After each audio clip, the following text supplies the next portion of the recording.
जर वेळेआधी डिलिव्हरी झाली हं. तर बाळाचे गट्स मॅच्युअर नसतात. अच्छा. म्हणजे सकिंग सॉलोइंग रिफ्लेक्सच येतात मुळात 32-34 आठवड्याला. हो.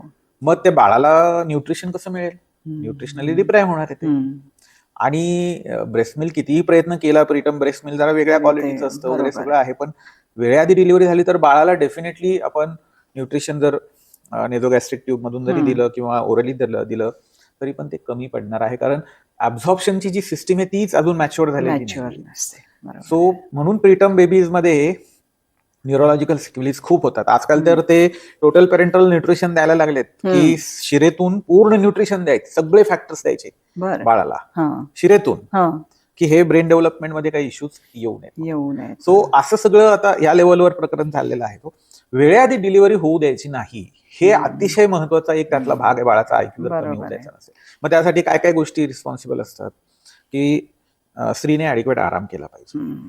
तिचं हिमोग्लोबिन चांगलं पाहिजे. हिमोग्लोबिन कमी झालं, ॲनिमिया झाला तरी वेळेआधी तर डिलिव्हरी होतात. हं.